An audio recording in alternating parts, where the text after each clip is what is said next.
श्री कृष्णा मेरे सभी प्यारे कथा श्रोताओं को, मेरा नाम है नमित अग्रवाल और स्वागत है आपका मेरे चैनल कथावाचक में।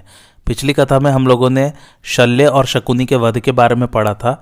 आइए आज की कथा आरंभ करते हैं। धृतराष्ट्र ने पूछा, संजय, जब मेरे सब सैनिक मार डाले गए और सारी छावनी सूनी हो गई, उस समय पांडवों के पास कितनी सेना बच गई थी? अकेला हो जाने पर मेरे मूर्ख पुत्र दुर्योधन ने क्या किया? संजय ने कहा, महाराज, उस समय पांडवों के पास 2000 रथी, 700 हाथी सवार, 5000 घुड़सवार और 10,000 पैदल थे। उनकी इतनी सेना भी बची हुई थी। राजा दुर्योधन जब अकेला हो गया और उसे समर भूमि में कोई भी अपना सहायक दिखाई नहीं पड़ा, तो अपने मरे हुए घोड़ों को वहीं छोड़कर वह पूर्व दिशा की ओर पैदल ही भागा। जो एक दिन 11 अक्षौहिणी सेना का मालिक था, वही दुर्योधन अब गदा लेकर पैदल ही सरोवर की ओर भागा जा रहा था। अभी थोड़ी ही दूर गया था कि उसे धर्मात्मा विदुर जी की कही हुई बातें याद आने लगी। उसने सोचा, अहो, हमारा और इन क्षत्रियों का जो यह महान संहार हुआ है, इसे महाबुद्धिमान विदुर जी ने पहले ही जान लिया था। इस प्रकार की बातें सोचता हुआ वह सरोवर में प्रवेश करने के लिए बढ़ता चला गया। उस समय अपनी सेना का संहार देखकर उसका हृदय शोक से संतप्त हो रहा था। राजन, दुर्योधन की सेना में कई लाख वीर थे, किंतु उस समय अश्वत्थामा, कृतवर्मा तथा कृपाचार्य के सिवा कोई भी जीवित नहीं दिखाई पड़ता था। मुझे कैद में पड़ा देख धृष्टद्युम्न ने सात्यकी से हंसकर कहा, इसको कैद करके क्या करना है? इसके जीवित रहने से अपना कोई लाभ तो है ही नहीं। उसकी बात सुनकर सात्यकी ने मेरा वध करने के लिए तीखी तलवार उठाई, किंतु श्री वेद व्यास जी ने सहसा वहां प्रकट होकर कहा, संजय को जीवित छोड़ दो, इसे किसी तरह मारना नहीं। व्यास जी की बात सुनकर सात्यकी ने मुझसे कहा, संजय, जा अपना कल्याण साधन कर। उसकी आज्ञा पाकर संध्या के समय मैं वहां से हस्तिनापुर के लिए प्रस्थित हुआ। उस समय मेरे पास न कवच था न कोई हथियार। चलते चलते जब मैं एक कोस इधर आ गया तो गदा हाथ में लिए दुर्योधन को अकेला खड़ा देखा। उसके शरीर पर बहुत से घाव हो गए थे। मुझ पर दृष्टि पड़ते ही उसकी आंखों में आंसू भर आए। वह अच्छी तरह मेरी ओर देख न सका। मैं भी उसे उस अवस्था में देख शोक में डूब गया। कुछ देर तक मेरे मुंह से भी कोई बात नहीं निकल सकी। तदंतर मैंने अपने कैद होने और व्यास जी की कृपा से जीते जी छुटकारा पाने का समाचार कह सुनाया। सुनकर वह थोड़ी देर तक कुछ सोचता रहा। इसके बाद उसने अपने भाइयों और सेना का हाल पूछा। मैंने भी जो कुछ आंखों देखा था वह सब बता दिया और कहा, राजन, तुम्हारे भाई मारे गए और सारी सेना का संहार हो गया। रणभूमि से चलते समय व्यास जी ने मुझसे कहा था कि तुम्हारे पक्ष में 3 ही महारथी बच गए हैं।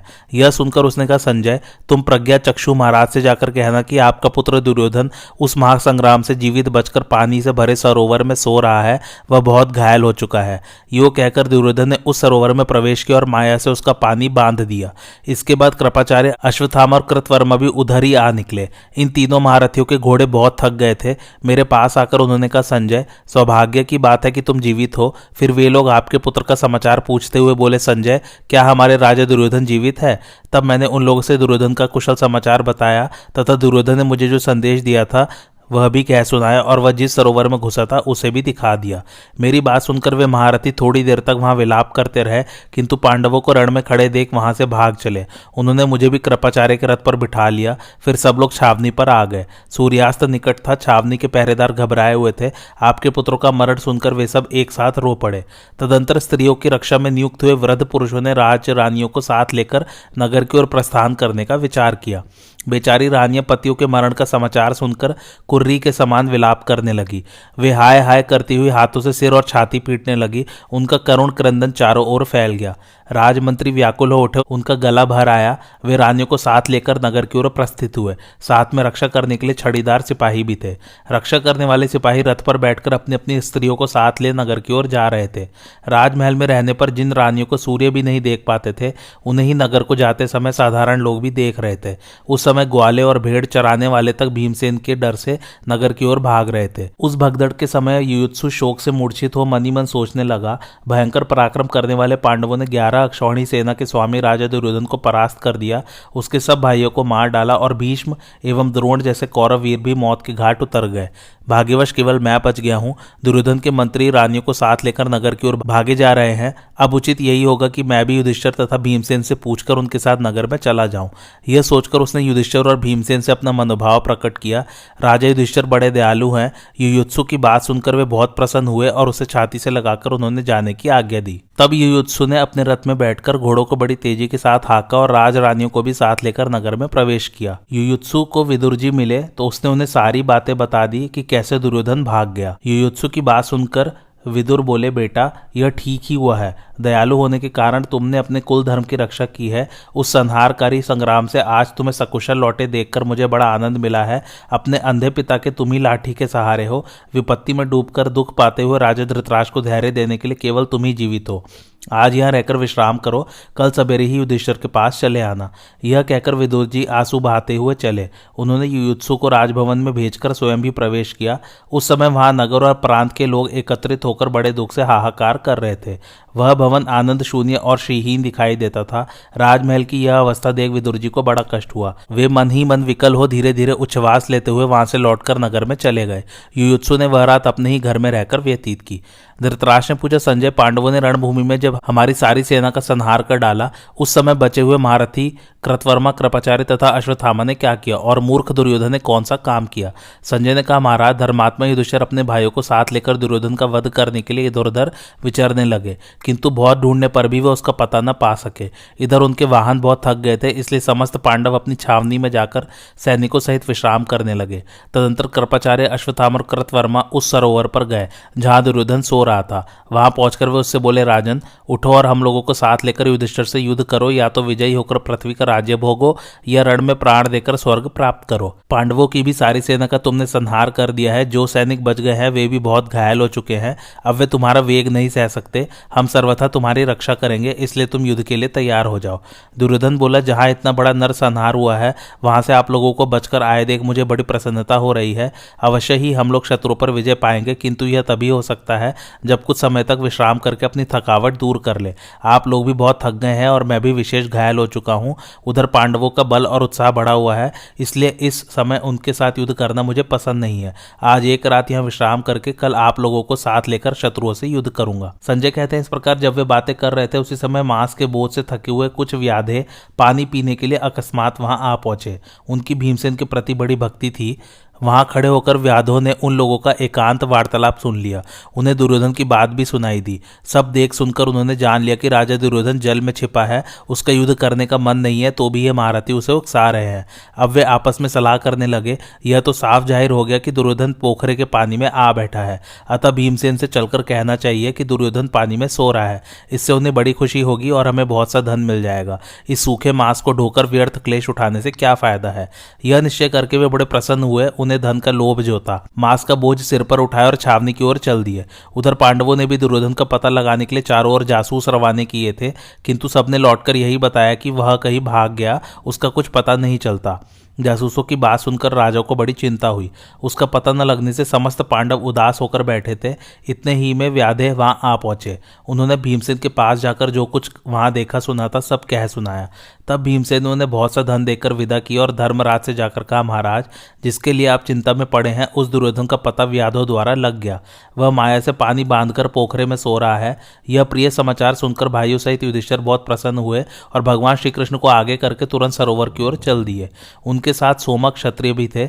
जाते समय उनके रथों की घरघराहट बड़ी दूर तक सुनाई देती थी। उस समय अर्जुन, भीम, नकुल, सहदेव, धृष्टद्युम्न, शिखंडी, उत्तमौजा, युधामन्यु, सात्यकी, द्रौपदी के पुत्र तथा शेष पांचाल योद्धा, हाथी सवार, घुड़सवार और सैकड़ों पैदलों के साथ युधिष्ठिर के पीछे पीछे गए। तदंतर महाराज युधिष्ठिर सबके साथ उस अत्यंत भयंकर द्वैपायन नामक सरोवर के पास जहां दुर्योधन छिपा था जा पहुंचे। युधिष्ठिर की सेना ने जब प्रस्थान किया था उसी समय उसका महान कोलाहल सुनकर कृतवर्मा, कृपाचार्य और अश्वत्थामा ने दुर्योधन से कहा, राजन, विजयोल्लास से सुशोभित पांडव अत्यंत आनंद में भरकर इधर ही आ रहे हैं। यदि आप आगे दे तो हम लोग कुछ देर के लिए हट जाएं। उनकी बात सुनकर दुर्योधन ने कहा, अच्छा, आप लोग जाइए। उनसे ऐसा कहकर वह सरोवर के भीतर चला गया और माया से जल को बांध दिया। कृपाचार्य आदि महारथी राजा की आज्ञा लेकर शोकमग्न हो वहां से दूर चले गए। रास्ते में उन्हें एक बरगद का वृक्ष दिखाई पड़ा। वे थके तो थे ही, उसके नीचे बैठ गए और राजा दुर्योधन के विषय में विचार करने लगे। अब युद्ध किस तरह होगा, राजा दुर्योधन की क्या दशा होगी, पांडवों को दुर्योधन का पता कैसे लगेगा, यही सब सोचते सोचते उन्होंने घोड़ों को रथ से खोल दिया और सब के सब वृक्ष के नीचे आराम करने लगे। संजय कहते हैं, महाराज, उस सरोवर पर पहुंचकर युधिष्ठिर ने भगवान श्री कृष्ण से कहा, माधव, देखिए तो सही दुर्योधन ने जल के भीतर कैसी माया का प्रयोग किया है। यह पानी को रोककर यहाँ सो रहा है। यह माया में बड़ा निपुण है, किंतु यदि साक्षात इंद्र भी इसकी सहायता करने आए तो भी यह संसार इसे मरा हुआ ही देखेगा। श्री कृष्ण का भारत, इस मायावी की माया को आप माया से ही नष्ट कर डालिए। आप भी जल में माया का प्रयोग करके इसका वध कीजिए। राजन, उद्योग ही सबसे अधिक बलवान है और कुछ नहीं। उद्योग और उपायों से ही बड़े बड़े दैत्य, दानव, राक्षस तथा राजा मारे गए हैं, इसलिए आप भी उद्योग कीजिए।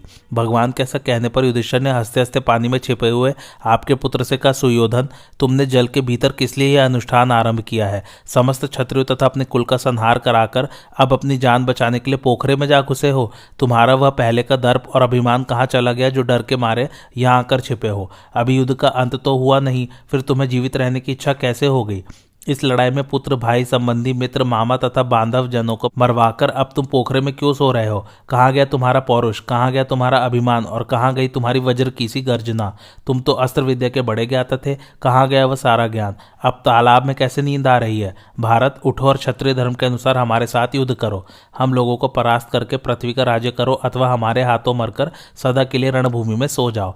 धर्मराज के ऐसा कहने पर आपके पुत्र ने पानी में से ही जवाब दिया, महाराज, किसी भी प्राणी को भय होना आश्चर्य की बात नहीं है, किंतु मैं प्राणों के भय से यहाँ नहीं आया हूँ। मेरे पास न रथ है न भाथा, पार्श्व रक्षक और सारथी भी मारे जा चुके हैं, सेना नष्ट हो गई है और मैं अकेला रह गया। इस दशा में मुझे कुछ देर तक विश्राम करने की इच्छा हुई। राजन, मैं प्राणों की रक्षा के लिए या और किसी भय से बचने के लिए अथवा मन में विषाद होने के कारण पानी में नहीं घुसा हूँ, सिर्फ थक जाने के कारण ऐसा किया है। तुम भी कुछ देर तक सुस्ता लो, तुम्हारे अनुयायी भी विश्राम कर ले, फिर मैं उठकर तुम सब लोगों के साथ लोहा लूंगा। युधिष्ठिर ने कहा, सुयोधन, हम सब लोग सुस्ता चुके हैं और बहुत देर से तुम्हें खोज रहे हैं, इसलिए तुम अभी उठकर युद्ध करो। संग्राम में समस्त पांडवों को मारकर समृद्धिशाली राज्य को उपभोग करो, अथवा हमारे हाथ से मरकर वीरों को मिलने योग्य पुण्य लोकों में चले जाओ। दुर्योधन बोला, राजन, जिनके लिए मैं राज्य चाहता था वे मेरे सभी भाई मारे जा चुके हैं। पृथ्वी के समस्त पुरुष रत्नों और क्षत्रिय पुंगवों का विनाश हो गया है। अब यह भूमि विधवा स्त्री के समान श्रीहीन हो चुकी है, अतः इसके उपभोग के लिए मेरे मन में तनिक भी उत्साह नहीं है। हाँ, आज भी पांडवों तथा पांचालों का उत्साह भंग करके तुम्हें जीतने की आशा रखता हूँ। मेरे पक्ष के सभी वीर नष्ट हो गए, अतः अब राज्य में मेरी रुचि नहीं रही। मैं तो मृगशाला धारण करके आज से वन में ही जाकर रहूंगा।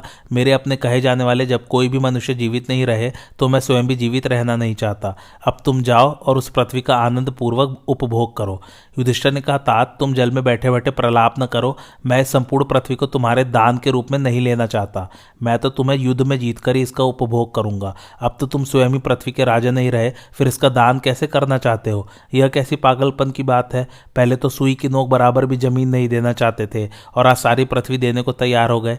क्या बात है? संजय कहते हैं, महाराज, पानी के भीतर बैठे हुए दुर्योधन को भाइयों सहित युधिष्ठिर ने जब इस तरह फटकारा तो उनकी कड़वी बातें सुनकर वह क्रोध से दोनों हाथ हिलाने लगा और मनी मन युद्ध का निश्चय करके राजा युधिष्ठिर से बोला, तुम सभी पांडव अपने हितैषी मित्रों को साथ लेकर आए हो। तुम्हारे रथ और वाहन भी मौजूद है। तुम्हारे पास बहुत से अस्त्र शस्त्र होंगे और मैं निहत्था हूँ। तुम रथ पर बैठोगे और मैं पैदल हूँ। यही नहीं, तुम्हारी संख्या बहुत है और मैं कहाँ अकेला। ऐसी दशा में मैं तुम्हारे साथ कैसे युद्ध कर सकता हूँ? युधिष्ठिर, तुम अपने पक्ष के एक एक वीर के साथ मुझे बारी बारी से लड़ाओ। एक को बहुतों के साथ युद्ध के लिए मजबूर करना उचित नहीं है। यह कहकर दुर्योधन चुप हो गया। तब युधिष्ठिर ने कहा, दुर्योधन, यह जानकर खुशी हुई कि तुम अभी युद्ध का ही विचार रखते हो। यदि तुम्हारी इच्छा हम में से एक एक के साथ ही लड़ने की है तो ऐसा ही करो। कोई भी एक हथियार जो तुम्हें पसंद हो लेकर मैदान में उतरो और एक के साथ ही लड़ो। बाकी लोग दर्शक बनकर खड़े रहेंगे। इसके सिवा तुम्हारी एक कामना और पूर्ण करता हूँ। हम में से एक को भी मार डालोगे तो सारा राज्य तुम्हारा हो जाएगा, और यदि खुद मारे गए तो स्वर्ग तो तुम्हें मिलेगा ही। दुर्योधन ने कहा, यदि एक से ही लड़ना है तो मैं युद्ध के लिए ललकारता हूँ। किसी भी शूरवीर को मेरा सामना करने के लिए दे दो। तुम्हारे कथनानुसार मैं आयुधों में एकमात्र गदा को ही पसंद करता हूँ। तुम में से कोई भी एक वीर जो मुझे जीतने की शक्ति रखता हो गदा लेकर पैदल ही आ जाए और मेरे साथ युद्ध करे। युधिष्ठिर बोले, गांधारी नंदन, उठो तो सही। एक एक के साथ ही गदा युद्ध करके अपने पुरुषत्व का परिचय दो। आओ मेरे ही साथ लड़ो। यदि इंद्र भी तुम्हारी सहायता करे तो भी आज तुम जीवित नहीं रह सकते। महाराज, युधिष्ठिर के इस कथन को दुर्योधन नहीं सह सका। वह कंधे पर लोहे की गदा रखकर बंधे हुए जल को चीरता हुआ बाहर निकल आया। उस समय सब प्राणियों ने उसे दंडधारी यमराज के समान ही समझा। उसे पानी से बाहर आया देख पांडव तथा पांचाल बहुत प्रसन्न हुए और एक दूसरे के हाथ पर ताली पीटने लगे। दुर्योधन ने इसे अपना उपहास समझा। क्रोध से उसकी त्योरियां चढ़ गई। बाहों में 3 जगह बल पड़ गए और वह मानो सबको भस्म कर डालेगा। इस प्रकार श्री कृष्ण सहित पांडवों की ओर देखता हुआ बोला, पांडवों, इस उपहास का फल तुम्हें भोगना पड़ेगा। तुम मेरे हाथ से मारे जाकर इन पांचालों के साथ शीघ्र ही यमलोक लोक में पहुंचोगे। युधिष्ठिर बोले, दुर्योधन कवच पहनो और शिखा बांध लो तथा और जो आवश्यक सामान तुम्हारे पास न हो वह मुझसे ले लो। संजय कहते हैं, तदंतर दुर्योधन ने सोने का कवच और सुनहरा टोप ये 2 चीजें मांग ली और उन्हें धारण भी कर लिया। फिर हाथ में गदा लेकर बोला, राजन, तुम्हारे भाइयों में से कोई भी एक आकर मुझसे गदा युद्ध करे। सहदेव, भीम, नकुल, अर्जुन अथवा तुम, कोई भी क्यों ना हो, मैं उसके साथ युद्ध करूंगा और उसे जीत भी लूंगा। मेरा ऐसा विश्वास है कि गदा युद्ध में मेरे समान कोई है ही नहीं। गदा से मैं तुम सब लोगों को मार सकता हूं। यदि न्यायतः युद्ध हो तो तुम में से कोई भी मेरा सामना नहीं कर सकता। मुझे स्वयं अपने लिए ऐसी गर्व भरी बात नहीं कहनी चाहिए, तथापि कहना पड़ा है। अथवा कहने की क्या बात है, मैं तुम्हारे सामने ही सब कुछ सत्य करके दिखा दूंगा। जो मेरे साथ युद्ध करना चाहता हो वह गदा लेकर सामने आ जाए। संजय कहते हैं, महाराज, यूं कहकर दुर्योधन जब बारंबार गर्जना करने लगा उस समय भगवान श्री कृष्ण कोपित होकर युधिष्ठिर से बोले, राजन, आपने यह कैसी दुस्साहसपूर्ण बात कह डाली कि तुम हम में से एक को ही मारकर कौरवों के राजा हो जाओ। अगर दुर्योधन, अर्जुन, नकुल, सहदेव अथवा आपको ही युद्ध के लिए चुन ले तब क्या होगा? मैं आप लोगों में इतनी शक्ति नहीं देखता कि गदा युद्ध में दुर्योधन का मुकाबला कर सके। इसने भीमसेन का वध करने के लिए उनकी लोहे की मूर्ति के साथ 13 वर्षों तक गदा युद्ध का अभ्यास किया है। दुर्योधन का सामना करने वाला इस समय भीमसेन के सिवा दूसरा कोई नहीं है। आपने फिर पहले ही के समान जुआ खेलना शुरू कर दिया। आपका यह जुआ शकुनी के जुए से कहीं अधिक भयंकर है। माना कि भीमसेन बलवान और समर्थ है, परंतु राजा दुर्योधन ने अभ्यास अधिक किया है। एक ओर बलवान हो और दूसरी ओर युद्ध का अभ्यासी, तो उनमें अभ्यास करने वाला ही बड़ा माना जाता है। अतः महाराज, आपने अपने शत्रु को समान मार्ग पर ला दिया है, अपने को विपत्ति में फंसाया और हम लोगों की कठिनाई बढ़ा दी। भला कौन ऐसा होगा जो सब शत्रुओं को जीत लेने के बाद जब एक ही बाकी रह जाए और वह भी संकट में पड़ा हो तो अपने हाथ में आया हुआ राज्य दांव पर लगाकर हार जाए, एक के साथ युद्ध करने की शर्त लगाकर लड़ना पसंद करे। यदि हम न्याय से युद्ध करें तो भीमसेन की विजय में भी संदेह है, क्योंकि दुर्योधन का अभ्यास इनसे अधिक है। तो भी आपने यह कह दिया कि हम में से एक को भी मार डालने पर तुम राजा हो जाओगे। यह सुनकर भीमसेन ने कहा, मधुसूदन, आप चिंता न कीजिए, आज युद्ध में दुर्योधन को मैं अवश्य मार डालूंगा। इसमें तनिक भी संदेह नहीं है। मुझे तो निश्चय ही धर्मराज की विजय दिखाई देती है। मेरी गदा दुर्योधन की गदा से 1.5 गुनी भारी है। मैं इस गदा से दुर्योधन के साथ भिड़ने का हौसला रखता हूँ। आप सब लोग तमाशा देखिए। दुर्योधन की तो बिसात ही क्या है, मैं देवताओं सहित तीनों लोगों के साथ युद्ध कर सकता हूँ। संजय कहते हैं, भीमसेन ने जब ऐसी बात कही तो भगवान बड़े प्रसन्न हुए और उनकी प्रशंसा करते हुए बोले, महाबाहो, इसमें तनिक भी संदेह नहीं कि राजा युधिष्ठिर ने तुम्हारे ही भरोसे अपने शत्रुओं को मारकर उज्ज्वल राज्य लक्ष्मी प्राप्त की है। धृतराष्ट्र के सब पुत्र तुम्हारे ही हाथ से मारे गए हैं। कितने ही राजे, राजकुमार और हाथी तुम्हारे द्वारा मौत के घाट उतारे जा चुके हैं। कलिंग, मगध, प्राच्य, गांधार और कुरु देश के राजाओं का भी तुमने संहार किया है। इसी प्रकार आज दुर्योधन को भी मारकर तुम समुद्र सहित यह सारी पृथ्वी धर्मराज के हवाले कर दो। तुमसे भिड़ने पर पापी दुर्योधन अवश्य मारा जाएगा। देखो, तुम इसकी दोनों जांघें तोड़कर अपनी प्रतिज्ञा का पालन करना। भीम ने युधिष्ठिर से कहा, भैया, मैं रण में दुर्योधन के साथ लड़ना चाहता हूँ। यह पापी मुझे कदापि नहीं परास्त कर सकता। यो कहकर भीम ने गदा उठाई और इंद्र ने जैसे वृत्रासुर को बुलाया था वैसे ही दुर्योधन को युद्ध के लिए ललकारा। दुर्योधन उनकी ललकार न सह सका। वह तुरंत ही भीम का सामना करने के लिए उपस्थित हो गया। उस समय दुर्योधन के मन में न घबराहट थी, न भय, न ग्लानि थी, न व्यथा। वह सिंह के समान निर्भय खड़ा था। उसे देखकर भीमसेन ने कहा, दुरात्मन, तेरे भाई, पुत्र, योद्धा तथा कितने ही वीर क्षत्रिय मौत के घाट उतर चुके। अब इस वंश का नाश करने वाला सिर्फ तू ही एक बाकी रह गया है। आज इस गदा से तुझे भी मार डालूंगा, इसमें तनिक भी संदेह नहीं है। आज तेरा घमंड चूड़ कर दूंगा और राज्य के लिए बढ़ी हुई लालसा भी मिटा दूंगा। संजय कहते हैं, महाराज, भीमसेन और दुर्योधन में भयंकर संग्राम छिड़ने ही वाला था कि अपने दोनों शिष्यों के युद्ध का समाचार पाकर बलराम जी वहां आ पहुंचे। उन्हें देखकर श्रीकृष्ण तथा पांडवों को बड़ी प्रसन्नता हुई। उन्होंने निकट जाकर उनका चरण स्पर्श किया और विधिवत उनकी पूजा की। इसके बाद बलराम जी श्रीकृष्ण, पांडवों तथा गदाधारी दुर्योधन को देखकर कहने लगे, माधव, मुझे यात्रा में निकले आज 42 दिन हो गए। पुष्य नक्षत्र में चला था और श्रवण नक्षत्र में वापस आया हूँ। इस समय मैं अपने दोनों शिष्यों का गदा युद्ध देखना चाहता हूँ, इसलिए इधर आया हूँ। धर्मराज युधिष्ठिर ने बलदेव जी से कहा, भैया बलराम, अब तुम इन दोनों भाइयों का महान युद्ध देखो। उनके ऐसा कहने पर बलराम जी महारथियों से सम्मानित एवं प्रसन्न होकर राजाओं के मध्य में जा बैठे। फिर तो भीम और दुर्योधन में बैर का अंत करने वाला रोमांचकारी संग्राम होने लगा। अब यहाँ से जो है बलराम जी जो तीर्थ यात्रा पे गए थे उसका वर्णन है। तो छोटी छोटी बहुत सारी कहानियां हैं, वो मैं आपको सुनाता चला जाऊंगा। वो जो तीर्थ जाते हैं उनसे जुड़ी हुई कहानियां हैं। अब ये जो मैं बता रहा हूँ ये तब का है जब बलराम जी तीर्थ यात्रा पे गए थे। जब संधि कराने में भगवान श्री कृष्ण सफल नहीं हो पाए थे तो उपलव्य में ही लौट आए थे और पांडवों से बोले थे, कौरव अब काल के वश में हो रहे हैं इसलिए मेरा कहना नहीं मानते। पांडवों, अब तुम लोग मेरे साथ पुष्य नक्षत्र में युद्ध के लिए निकल पड़ो। इसके बाद जब सेना का बंटवारा होने लगा तो बलदेव जी ने श्री कृष्ण से कहा, मधुसूदन तुम कौरवों की भी सहायता करना। परंतु श्री कृष्ण ने उनका यह प्रस्ताव नहीं स्वीकार किया। इससे वे रूठ गए और पुष्य नक्षत्र में वहां से तीर्थ यात्रा के लिए निकल पड़े।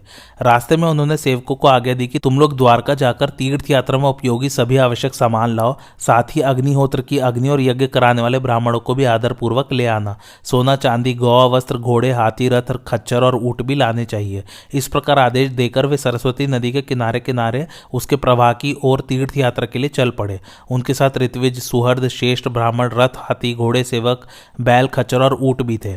उन्होंने देश देश में थके मांदे, रोगी, बालक और वृद्धों का सत्कार करने के लिए तरह तरह की देने योग्य वस्तुएं तैयार करा रखी थी। भूखों को भोजन कराने के लिए सर्वत्र अन्न का प्रबंध कराया गया था। जिस किसी देश में जो कोई भी ब्राह्मण जब भोजन की इच्छा प्रकट करता था उसको उसी स्थान पर तत्काल भोजन दिया जाता था। भिन्न भिन्न तीर्थों में बलदेव जी की आज्ञा से उनके सेवक खाने पीने के पदार्थों के ढेर लगा रखते थे। ब्राह्मणों के सम्मानार्थ बहुमूल्य वस्त्र, पलंग और बिछौने तैयार रहते थे। इस यात्रा में सब लोग आराम से चलते और विश्राम करते थे। यात्रा करने वालों की यदि इच्छा हो तो उन्हें सवारियां भी मिलती थी। प्यासे को पानी पिलाया जाता और भूखे को स्वादिष्ट अन्न दिया जाता था।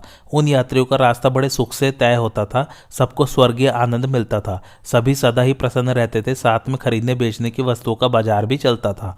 महात्मा बलदेव जी ने अपने मन को वश में रखकर पुण्य तीर्थों में ब्राह्मणों को बहुत सा धन दान किया। यज्ञ करके उन्होंने दक्षिणाएं दी। हजारों दूध देने वाली गौएं दान की। इस प्रकार सरस्वती के तटवर्ती तीर्थों में बहुत सा दान करके बलराम जी क्रमशः कुरुक्षेत्र में आ पहुंचे।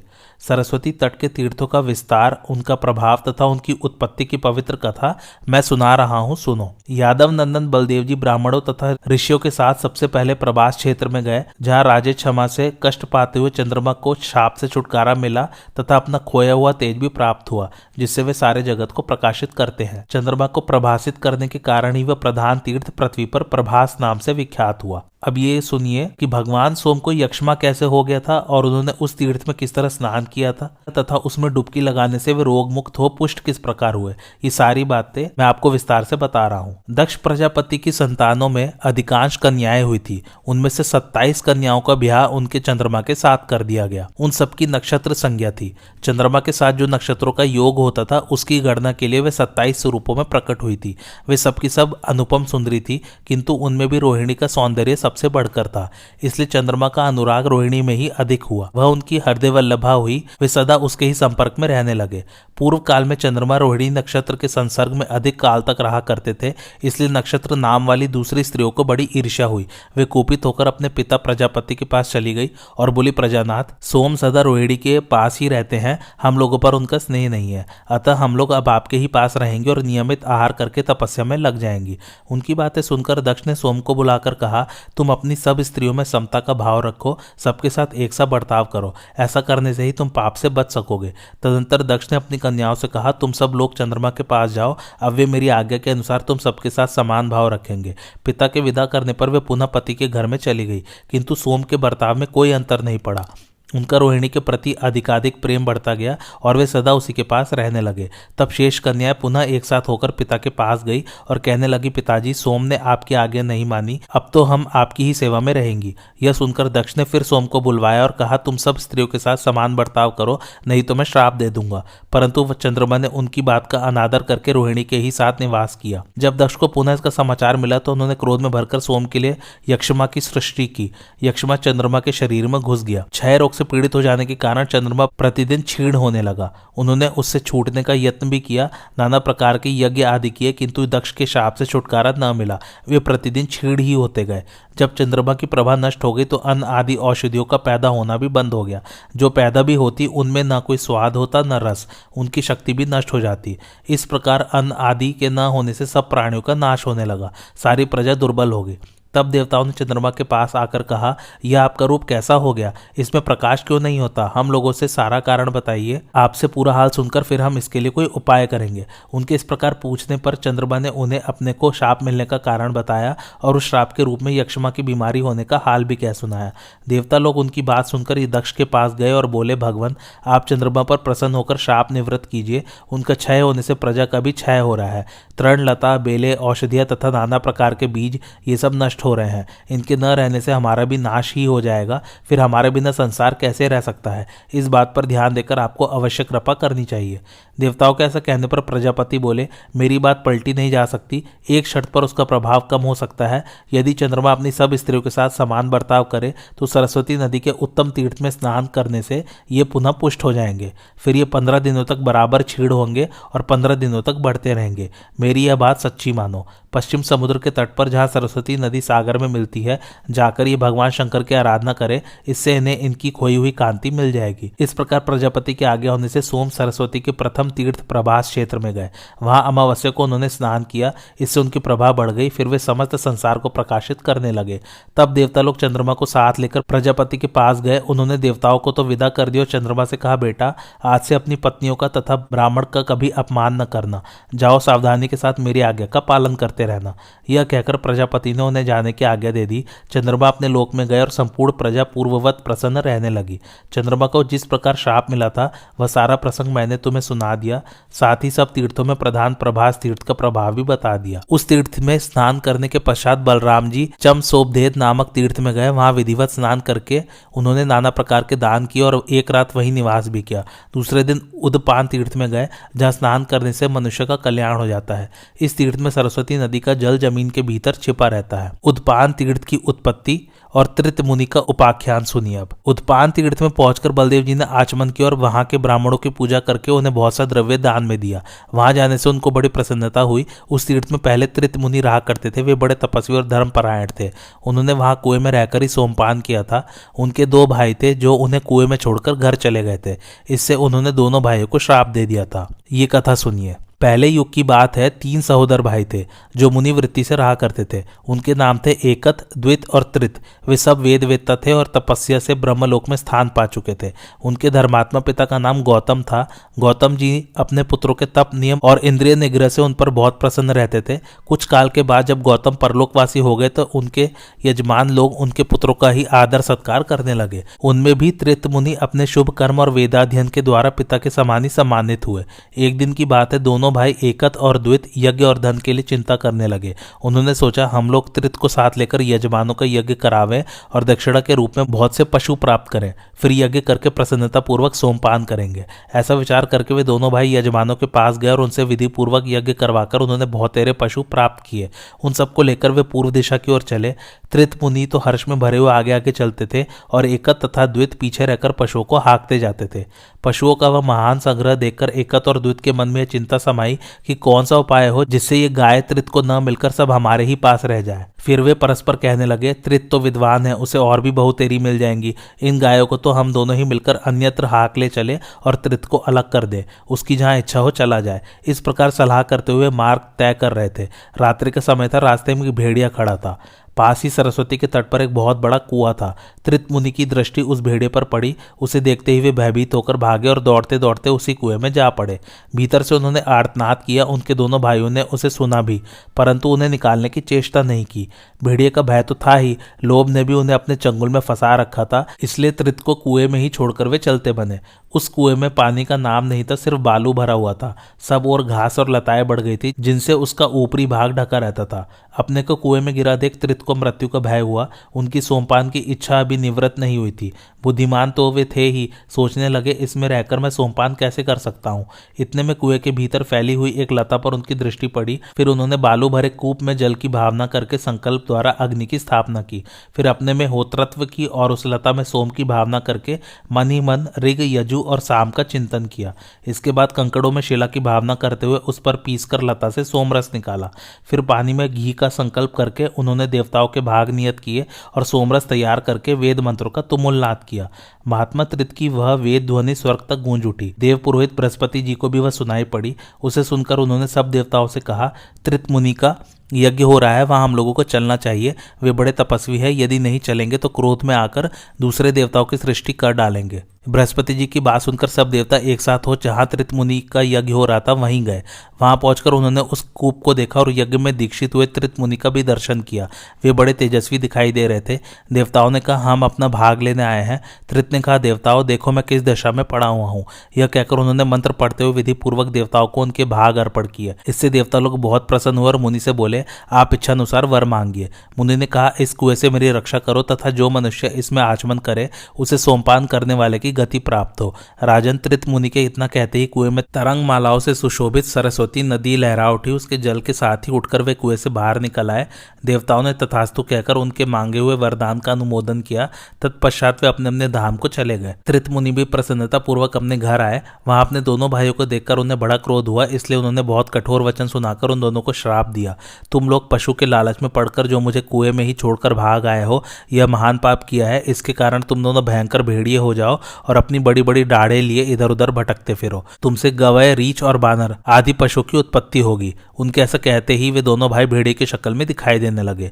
बलदेव जी ने नदी के भीतर स्थित उद्पान तीर्थ का दर्शन करके उसकी बड़ी प्रशंसा की। फिर उसके जल से आचमन करके वहां के ब्राह्मणों की पूजा की और उन्हें नाना प्रकार के दान दिए। तत्पश्चात वे विंशन तीर्थ में गए। आज की कथा यही समाप्त होती है। कैसी लगी आप लोगों को मेरी कथा मुझे कमेंट करके जरूर बताइए और मेरे चैनल कथावाचक को लाइक, शेयर और सब्सक्राइब जरूर कीजिए। Thanks for watching. धन्यवाद।